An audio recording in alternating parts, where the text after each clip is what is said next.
The sky was a furnace-bleeding red light through the shattered remains of a battlecruiser. Its carcass drifted silently above the iron arena, casting flickering shadows across the jagged obsidian walls. Wind screamed through the open dome like a dying animal, dragging smoke, dust, and the smell of charred blood across the sand. Lieutenant Risa Hale stood in the center of the dueling pit. Her armor cracked, her breath slow and steady. Sweat crawled down her neck. She didn't flinch when the alien crowd above began chanting for death in that guttural metallic language she hated. Behind her, the arena doors screamed open. He stepped through fire, 8 feet tall, bladed pauldrons, catching the light like curved moons, and a face like a statue chiseled by vengeance itself. Commander Veilcor of the Vakari High Clade. The last time Risa saw him, he was drowning in his own blood beneath a collapsed cliff. Staring at her through failing vision as she dragged him to safety, she had saved his life. Now he was here to kill her. The arena master's voice boomed across the arena, echoing in 3 dialects. Blood for closure, steel for honor, death for silence. Veilcor drew his warblade. The edge hummed with kinetic energy. Risa flicked open her collapsible saber. The arc reactor on her wrist buzzed to life. She exhaled once. The floor lit up. The duel had begun. He charged like a storm. She rolled beneath the first swing, sparks hissing from where his blade sliced into the stone. She jabbed up at his side, her saber grazing armor to shallow. He retaliated with a shoulder slam that sent her tumbling backward. The crowd roared as she hit the ground hard. Still dishonoring yourself with mercy, Veilcor growled, his voice low and bitter. You should have let me die. Risa spat blood and rose, and you should have said thank you. He lunged again. This time, she danced sideways, used his momentum, kicked his knee. He staggered, her saber found an opening cutting across his gauntlet. Sparks burst from the circuitry. A cheer rose from the humans, watching from the shadowed cages below. Then, suddenly her saber froze. The arc reactor stuttered. Blue lights went red. The blade dimmed, dead. Her eyes widened. Veilcor's sword rose, edge glowing like the edge of a star. She didn't blink, didn't run, didn't flinch. He hesitated. Just a heartbeat, a twitch. You remember, she whispered. The cliff, the blood, the silence. His arm trembled. His blade stayed aloft. The crowd went still. The arena master's voice crackled through the air again, uncertain now. Strike, commander, or be shamed. But Veilcor did not move. Something cracked between them and it wasn't steel. High above, unseen by most, a flicker passed through the surveillance grid. A shadowed figure in a control booth adjusted a dial. Somewhere below the arena, a charge was armed. Power lines hissed as they rerouted. An override key rotated into place. The arena was being compromised. Risa stepped back slowly, still breathing hard, her saber dead, her opponent frozen. She glanced up. Something in the air felt wrong. A breeze that smelled of coolant. Static that didn't belong. They're not here for us anymore. For the first time in years, Veilcor's face changed. He smelled it too. A threat neither of them controlled. Above them, the lights flickered. Then darkness fell. Darkness slammed into the arena like a hammer. For 3 full seconds, there was only the low growl of cooling metal and the distant, shrill alarm of failing systems. Risa's lungs tightened. Her visor switched to low light, revealing flickering shadows across the torn floor. The crowd above murmured uneasily, alien voices sharpening, searching for answers. Then the emergency lights snapped on red, stuttering. Blood-colored illumination bathed at the iron arena, casting every movement into menace. Veilcor hadn't lowered his blade, not yet, but he hadn't struck either. She stood there, her saber still dead in her grip, every nerve wound tight. His breathing echoed from behind the ornate slits in his battle mask. He was torn. She could see it in the tension of his body. Somewhere inside that wall of ritual and wrath, a crack had formed, and it scared him. Systems compromised. Risa muttered, her voice low, sharp. That wasn't a show glitch. Vakari systems do not glitch, he said, but his voice held less certainty now. His eyes scanned the arena walls. The energy barriers were flickering. This is ... violation. Then we're not the only ones breaking rules today, she said, without another word. 2 massive gates behind them groaned open, not the ceremonial, dueling gates, but emergency corridors for maintenance crews. Unused, forgotten. Orc, so they should have been. Figures stepped through armed, unmarked, and not from either military. Their armor was scorched matte black, bearing no insignia. They carried plasma rifles, not stun weapons, but war-grade energy weapons, and they walked with the kind of precision that meant one thing: mercenaries, hired killers, not part of the game, not following anyone's code. Here for murder. Risa didn't hesitate. She dove behind a pillar as the first shot screamed past her shoulder and turned stone to slag. Veilcor dropped into a crouch, hissing in rage. They dare desecrate the right. He barked, eyes burning with fury. Risa grinned through grit teeth. Yeah, welcome to my world. She pulled a small spike charge from her utility belt, one of the last tricks she had left, pressed it to the floor. It hummed to life, magnetizing the metal for a single pulse. The next merc that stepped close slipped skidding and pounced. Steel fists shattered bone. Alien blood sprayed the floor. It wasn't elegant. It wasn't ceremonial. It was survival. And that, finally, brought them onto the same page. 10 minutes later, the two of them sat behind the collapsed gate wall of the maintenance corridor, catching their breath. The dead mercs lay a dozen meters. Behind them, "You're still wounded," Velcor said, nodding toward her bleeding leg. "I've been worse. You should have died in the pit." "Probably." She met his eyes, then leaned back against the cold wall. "You know why? I pulled you off that cliff 2 years ago." She asked. He didn't answer. "Because you didn't scream." That made him turn. "I've watched soldiers die begging," she continued, "but you stared down death without blinking. I respected that. Even when I hated you. Even when I thought we were monsters to each other." Velcor stared at her like he was seeing her for the first time, not as a human enemy, but something more dangerous, unpredictable, untethered. "Honest. He growled softly. "You broke the right the moment you spared me. Now everything burns." She gave a tired smile. "Then maybe it's time something did." Suddenly, her hacked wristcom flared with static. A whisper cut through and Vakari rushed, panicked. Reactor compromised. "They're going to bring it down. Both of them, buried in ash." She looked up sharply. "They're not just here for us. They're going to level the arena." Velcor rose slowly, shoulders tightening. "We leave now." They didn't need to agree. They ran. Alarms howled like dying beasts in the gut of the arena. Emergency lights pulsed red and white painting Risa's face and stuttering. Shadows as she sprinted through the narrow maintenance tunnels behind Velcor. Steam hissed. From fractured conduits, the walls shuddered with distant impacts. Something was collapsing. And not just the building. "Reactors aren't meant to fail this way," Risa muttered, eyes flicking to her wrist display. "This is surgical. Someone's carving this place apart." Velcor didn't respond. His stride was silent, despite his bulk swordless, but lethal, his breathing steady. But Risa caught his glance, calculating. He was trying to make sense of something impossible, and he hated that she wasn't surprised. They ducked beneath a burst pipe and entered a dim chamber part of the arena's core grid. It was filled with silent terminals, shattered light fixtures, and a dead Vakari tech slumped in a chair, burn marks across his chest. Fingers still curled over a cracked data slate. He triggered a lockdown override, Risa whispered. Scanning the alien script. They were trying to stop the breach. Too late. She flipped the slate, pressed a diagnostic spike into her wrist unit. Lines of Vakari code poured across her display. Velcor watched in silence. "You read Vakari encryption?" he finally asked, voice low. Risa didn't look up, picked it up from a dead commander back on Azure Prime, took his eyes to Espaspace. "Scanners are retina-coded." Velcor's fists clenched, but not from rage. "From realization. You've walked our systems," he said quietly. "You knew how to get caught. Maybe I needed you to ask why."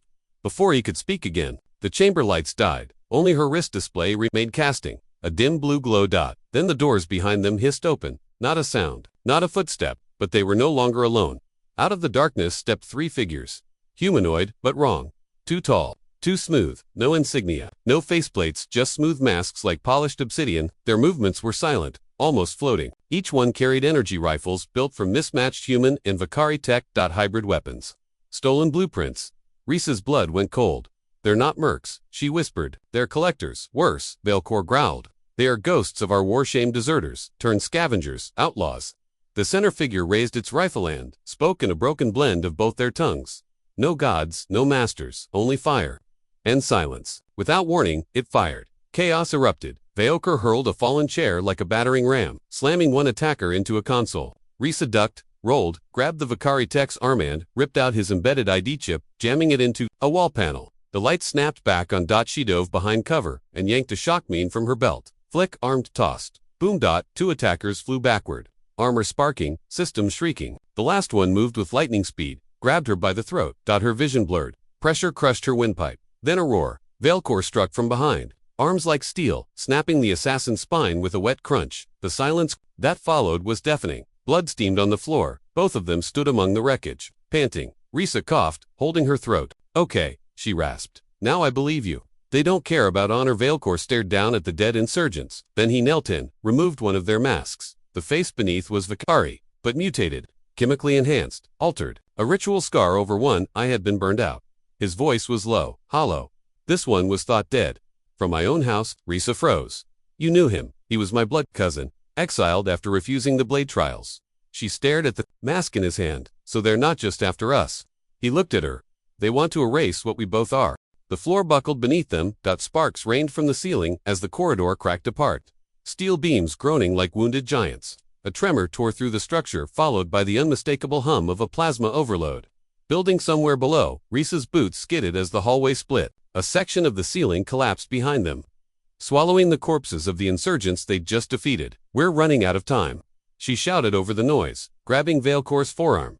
"That was a containment breach." He nodded once, gaze grim. "They are forcing the core to fail. The explosion will take out half the moon, and my people will think it was you." Her mouth twitched in a bitter half-smile. "Then let's give them a story worth surviving." They sprinted down a spiraling corridor, half-lit by flashing red beacons. Risa's fingers danced over her wrist as she hacked into a subliminal schematic and emergency blueprint stolen during her original infiltration. "There's a reactor vent shaft 2 levels down. Manual override chambers just above it. If we get there, we might stop the meltdown," Veilcor said without slowing. "Confidence isn't one of our military virtues," she replied. "Hope is more dangerous. We work with grit." He made a noise halfway between a grunt and a laugh. It almost sounded like respect. Then the ambush hit. Twin insurgents dropped from ceiling pipes, goes silent, plasma blades glowing violet. Veilcor roared, catching one midair, slamming it into the wall so hard the armor cracked. The other aimed for Risa's throat. Her blade flickered to life finally, rebooted, but she was too close. She blocked once, twice, then her saber locked hilt to hilt with the enemy's. He pressed forward, his mask inches from hers, and whispered, "You broke him just like you'll break." Her snarl cut him off. Then she drove her knee into his chest and twisted. Snap! The enemy fell limp. She stood there, panting, saber humming. Her face was blood-smeared, lit by stuttering light. She didn't speak, didn't look at Veilcor, but he looked at her like a man watching fire consume something sacred and, not knowing whether to fear it or follow it. They reached the reactor chamber's outer seal moments later. The floor beneath them vibrated.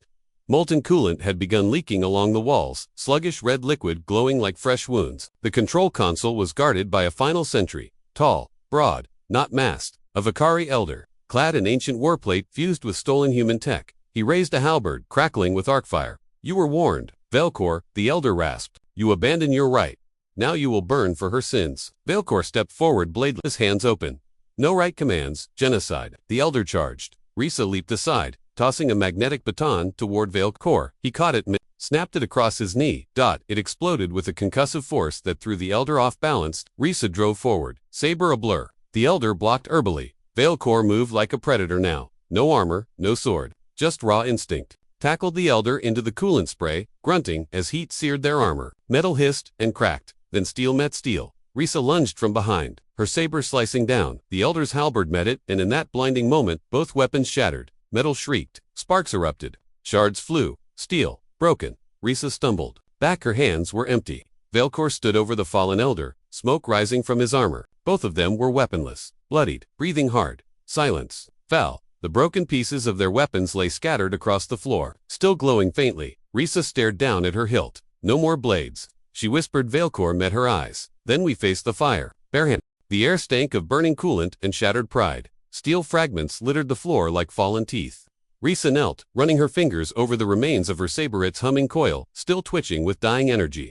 It had saved her life, more times than she could count. Now, like everything else, between them, it was broken. Veilcor stood over the fallen elder, silent. His chest heaved beneath scarred armor, his eyes unreadable. The old warrior had once trained him. Now he lay unmoving, scorched and discarded like an obsolete belief. He said, "You abandoned your right," Risa murmured. What did he mean? Veilcor didn't answer at first. He crouched beside the elder's corpse, lifted a scorched chain from around his neck, and tore free a small, glowing memory crystal. Vakari took organic storage. Ancient and sacred.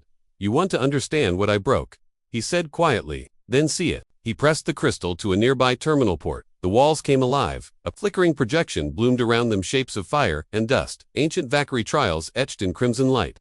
Warriors stood in a circle, chanting, and at the center, a younger Veilcor knelt in chains. Another warrior lay dead, near blade through the chest. "This was my rite of ascension," he said flatly. "1-on-1 combat. No witnesses, no surrender." Risa watched as the younger Veilcor removed his opponent's mask and refused to strike the killing blow. In the image, elders screamed. One moved forward, enraged, striking the young Veilcor across the face. "I would not kill a brother who begged for mercy," he said, "and so I was exiled." The projection dissolved into smoke. Silence returned. Risa leaned against the wall, processing. "They exiled you for mercy. They called it cowardice. Said I disgraced the code, but it was not cowardice." His voice dropped. It was a crack, I saw the rot in our creed. You didn't become a commander to prove them wrong, she realized. You did it to burn it all down from the inside. Veilcore nodded once. But I forgot what fire can cost. She looked down at her empty hands. I didn't. I was born in fire. Earth's first lesson wasn't honor it, was survival. He studied her now with something more than curiosity. You spared me once. You destroyed your blade for a stranger. And you ran into the fire again when you had no reason to, because the moment you showed hesitation, you became human. She whispered. He blinked. You paused in that arena, she said. Not because I disarmed you, but because you remembered. You didn't want to kill me. That's what scared you more than the consequences. She stepped closer. You think humans are reckless. Maybe, but we don't pretend strength means silence. We break. That's where we begin. Suddenly, her wristcom crackled. A deep, distorted voice surged through static. Reactor failsafe overridden. Manual shutdown protocol invalid. Core breach in T-25 minutes. Evacuate immediately. She spun toward the reactor chamber's sealed door. Someone locked us out, she snapped. They want this place to blow. We cannot leave through the upper halls. They will be swarming with separatists, Veilcore said. Only the core shaft leads out now. Risa's eyes narrowed. The vent tunnel, she muttered. If we override the main valve, we can bleed pressure and slow the cascade. Maybe long enough to someone must do it manually, he said. They both knew what that meant. Radiation, pressure, death. Veilcore stepped toward the hatch. I will go, he said firmly. This was my arena to begin with. Let it end with me. Risa blocked his path. No, his eyes narrowed. You saved me once, she said. Now I return the favor. I will not let you burn for my shame. Then don't think of it as shame, think of it as proof. She placed a hand on his chest plate. Proof that something better came after the right. The floor beneath their boots pulsed like a heartbeat, hot, angry, and counting down. Below them, the reactor core thrummed with growing fury. Pipes glowed cherry red. Superheated coolant bled from cracked seams, hissing like snakes. Emergency alarms screamed through the iron arena's lower levels, reverberating off steel and stone. 23 minutes. That's how long they had until the reactor. Beneath them ruptured, turning the moon into an expanding ring of ash and vapor. Risa stood before the vent tunnel hatch, fingers flying across the control panel. Sparks jumped from the circuitry. The console was fighting Hertz Vicari protocols corrupted by sabotage. Veilcore loomed beside her, silent as the grave. He had removed the upper half of his armor, burnt beyond function, and now bore only the jagged scars of a warrior who had survived more than any code could measure. The vent shaft drops directly into the primary pressure chamber, she muttered. Manual overrides 20 meters down. One shot to release the valve and rechannel the heat. One shot. Before the radiation scrambles your organs. She didn't answer. He stepped forward. I will go, Veilcore said. Voice calm. No, Risa replied, already peeling back the seal on her arm guard to reach the emergency injector inside. You don't know the system. You'll get lost in the ducts. I can endure pain. I can shield myself long enough, and I can move fast. She snapped. I've crawled through burning starship guts. I know how to find air pockets and reroute pressure. This is my element. He reached out, stopping her hand. You are human, he said, but you are not flameproof. Risa met his gaze. Neither are you. Silence stretched between them, humming with heat and unspoken things. Then if I don't make it back, she said, forcing a crooked smile, torch the bastards who built this place. Burn their flags, not their people. I will, he said. But you will return. She injected the serum designed to delay neural meltdown by 5 minutes. Sand climbed into the access duct. The hatch slammed shut behind her. Inside the vent shaft, the world narrowed to metal, fire, and breath. The air was blistering. Her armor sensors screamed warnings. Internal temperature rising. Pressure critical. She crawled like an animal, dragging herself down vertical drops, sliding through tight crevices. Red light painted everything in flickering menace. 15 minutes left. Below her, the roar of the reactor grew louder. A guttural pulsing thrum as if the moon itself was growling. Her ears bled from pressure. Her hands burned. But she kept going. Back in the control chamber, Veilcore paced, fists clenched. The console display showed nothing. No vitals. Number comes no signal. She was alone. He slammed his fist into the wall. Why would she do this? He muttered. Because humans didn't follow codes. They followed instinct, guts, madness, fire. They threw themselves into burning engines just to see what came out the other side. Risa reached the valve chamber. It was a furnace. Her visor cracked. From the heat, she blinked, blood from her eyes. Come on, she whispered. Come on. She crawled to the terminal, jammed her bypass spike into the ancient Vicari socket and began the override. The screen glittered. The command blinked. Manual confirmation required. Hold lever for full vent release. Her hands trembled. The lever was red hot. She took a breath and pulled above. Veilcore saw it. Vent override engaged. Pressure purged. A shockwave rolled through the arena's foundations as the energy bled safely into the moon's subsurface. Explosions stopped mid-rumble. The core stabilized. She had done it. But there was no signal, no voice, only a static-wrapped whisper. Vale, tell them. She chose fire. Then silence. Vale Core had seen many warriors fall, but never like this. The moment the vent override went green, he should have felt relief. Instead, the silence on the coms drilled into him like shrapnel. Risa was still down there. No signal, no voice. Scream. She chose fire. He slammed the override panel shut, eyes blazing.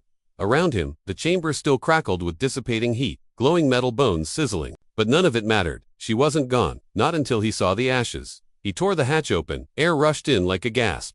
The blast of scalding heat hit him, but he didn't slow. He dropped into the vent tunnel, ignoring the sparks that danced across. His skin, the metal grated and moaned beneath him, still hot but no longer lethal. If she made it down there, there might be enough left to pull her back. Each second dragged like a lifetime. Memories surged, her laugh echoing in the barracks. The reckless way she jumped off a ledge to disable a tank, the way she broke her blade instead of breaking him. He had watched many flames die, but hers had burned him, and now he refused to let it flicker out.